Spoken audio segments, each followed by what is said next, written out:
Bonjour à toutes et à tous et bienvenue dans ce nouvel épisode des Seasons Test lors duquel nous allons essayer 4 cannes à pas naturel. Alors je dis à pas naturel entre guillemets, avant on disait des cannes TOC. En fait maintenant il y a des produits sur le marché qui se destinent plus spécifiquement aux pêches fines en grande rivière. Là en l'occurrence nous avons 4 produits assez différents. Nous avons 3 cannes en emmanchement, des cannes multibrins donc, qui se destinent à la pêche fine en grande rivière, plutôt en longue dérive aval. Et puis nous avons une canne téléréglable, vraiment une canne TOC, un peu plus à l'ancienne, qui peut s'adapter aux grandes rivières puisqu'elle fait 6 mètres de long, mais qui sera effectivement forcément plus polyvalente pour tout ce qui va être moyenne rivière, petit ruisseau. Là ici nous sommes sur ma rivière préférée, la Vis, on va dire une rivière moyenne, en taille et en débit, mais qui malgré tout est une rivière qui pousse et qui parfois nécessite de pêcher très loin de soi, puisque la transparence de l'eau oblige à une certaine discrétion. Alors c'est soit l'approche qui va faire la discrétion, soit effectivement la distance de pêche. Et du coup on va pouvoir comparer ce qu'apportent ces cannes très onéreuses pour certaines d'entre elles, spécifiquement destinées à la longue dérive en grande rivière par rapport aux anciennes cannes téléréglables que tout le monde avait, tous les pêcheurs en avaient au moins une à la maison. Elles ont évolué d'ailleurs aussi les téléréglables, d'ailleurs elles ont aussi également évolué en prix, donc il n'y a pas de raison d'éviter le comparatif entre les cannes TOC et les cannes dites appât naturel. Moi je ne vois pas pourquoi on les séparait. La pêche au TOC, ça reste une pêche aux appâts naturels comme les autres. Alors ces produits, on va vous les présenter rapidement. Pour les cannes qui sont vraiment spécifiques, longue dérive, grande rivière, nous avons la canne Trout Legend de Garbolino, 3 brins, 3,90 m, moins de 200 €. Nous avons une toute nouvelle canne proposée par JMC qui est la SCO Drift, 5 brins, 3,90 m également, environ 300 €.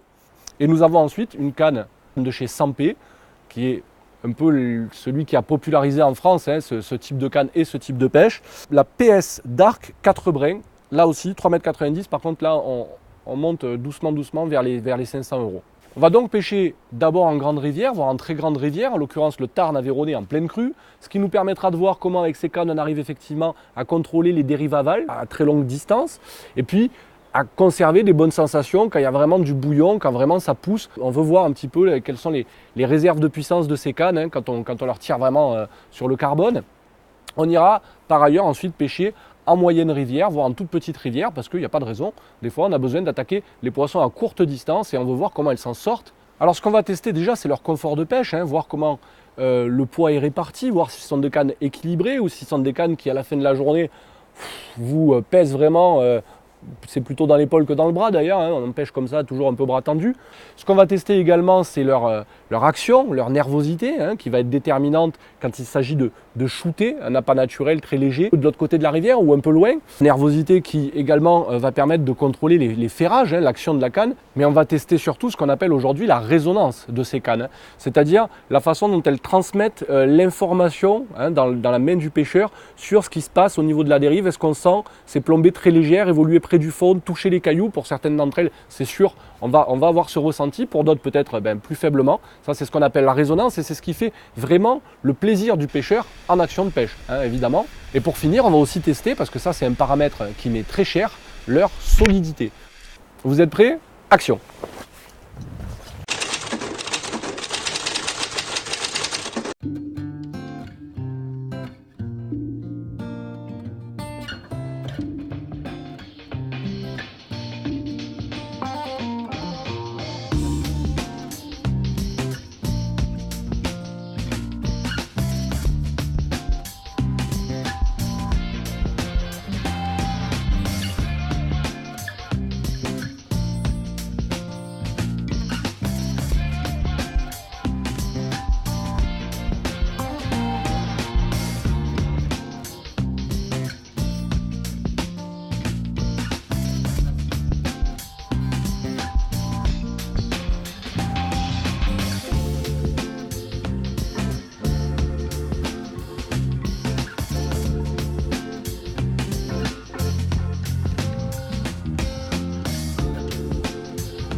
Allez voilà, on a chaussé les waders, on va chausser les polas, on est prêt, on est à 2 doigts d'entrer en action de pêche.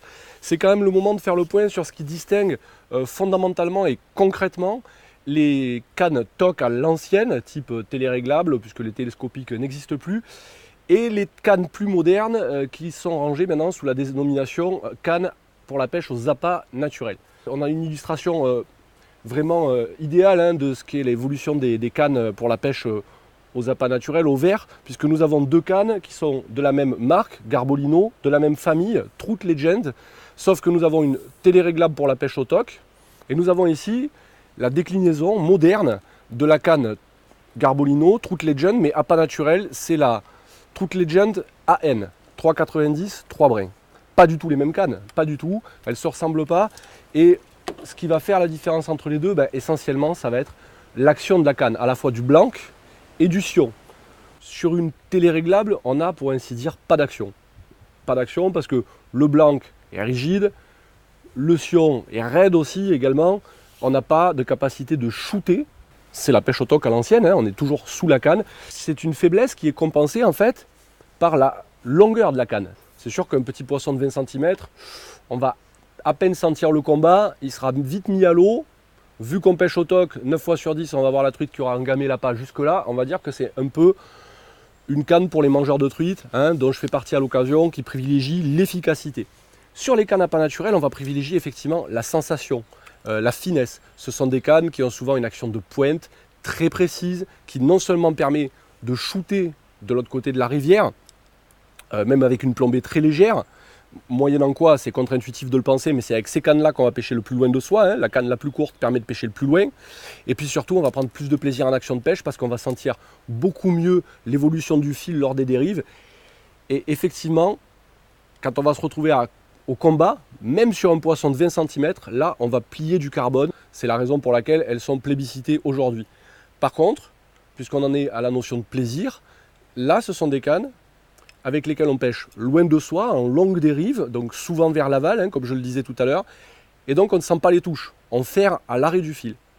Moi, je dois reconnaître que c'est quelque chose qui est de l'ordre de la privation pour moi que de ne pas sentir la touche. C'est sans doute pour ça que j'aime la pêche au TOC, et le terme de pêche au TOC, c'est que le toc-toc là qu'on sent dans les doigts, il va me manquer moi avec ce genre de canne. Pêcher à vue, avec un rigoletto obligatoire, enfin un indicateur de fil obligatoire, et ferrer à chaque fois que je vais voir mon fil s'arrêter. Bon, d'abord il va y avoir beaucoup de déchets, on va ferrer des fois alors qu'on est accroché, qu'on touche le fond. On va très souvent rater aussi des poissons au ferrage parce qu'on ferre trop tôt. L'avantage avec ce type de canne, ce type de pêche et ce type de ferrage, c'est que quand on va prendre un poisson qu'on aura besoin de relâcher, parce qu'on n'a pas envie de le garder ou parce qu'il ne fait pas la maille, il va être pris la plupart du temps vraiment du bout des lèvres. C'est sûrement la raison pour laquelle d'ailleurs les pêcheurs actuels, qui très souvent ne gardent plus de poissons, se sont orientés vers ces cannes à appât naturel. L'élément de modernité essentiel, à mon sens, il est là. Vous êtes prêts? On va pêcher maintenant? Allez, go!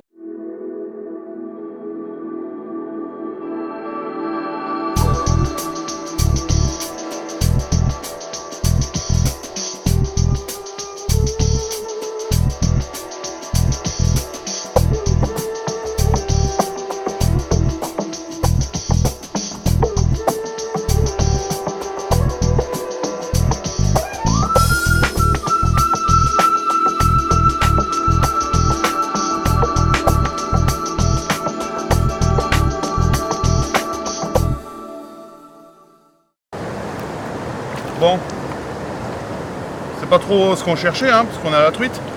Mais bon, ça permet aussi de tester la canne parce que le barbeau, c'est quand même sympa, ça tire comme il faut. Donc la Trout Legend, c'est devenu la Barbeau Legend là. Barbeau Legend aujourd'hui, ouais. C'est comme ça, c'est la pêche. Non, c'est sympa comme petite canne. Franchement, pour un milieu de gamme, c'est plutôt pas mal. Et puis on sent qu'il y a vraiment de la réserve de puissance. Entendu? Ah ouais, ça y est. On voit bien l'action de la canne, commence à être progressive. On va la lever parce que bon, on pêche en haut d'une cascade, donc toujours pareil. Oh putain, cassé. Oh, j'étais trop surpris. Oh, tendu.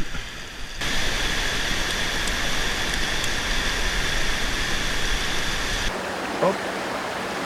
Voilà. Tendu? Tendu.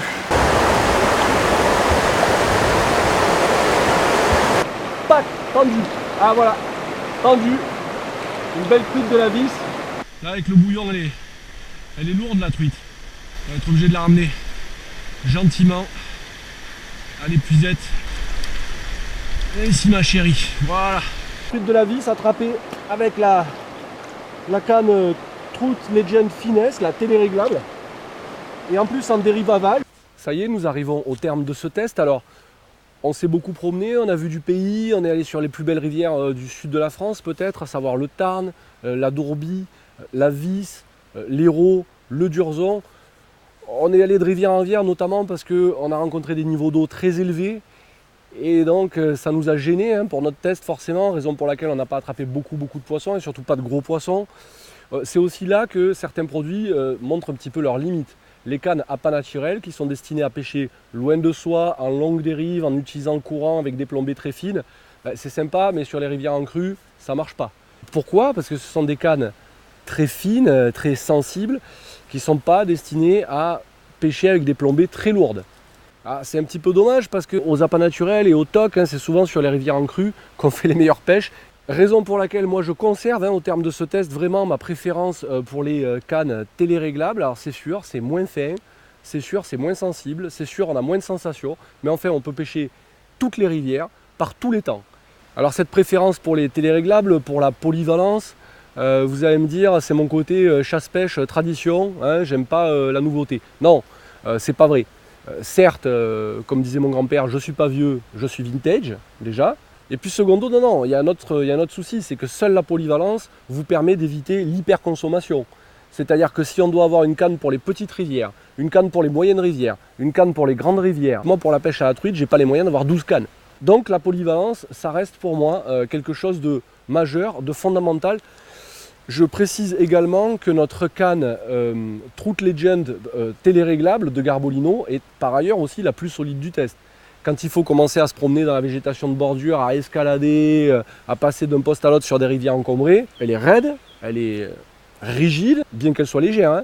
Mais en attendant, c'est elle qui encaisse le mieux les chocs, c'est elle qui encaisse le mieux la marche d'approche, la marche au bord de la rivière, la promenade en forêt. On va passer aux conclusions produit par produit concernant vraiment les cannes appât naturel, longue dérive, grande rivière.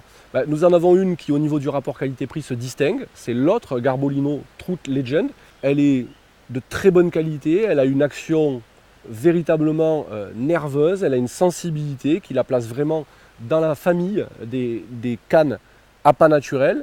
Nous avons ensuite la JMC SCO. Alors là, on a vraiment eu un problème. D'abord, c'est une canne qui est molle, qui manque de puissance, c'est vraiment light au niveau de la puissance.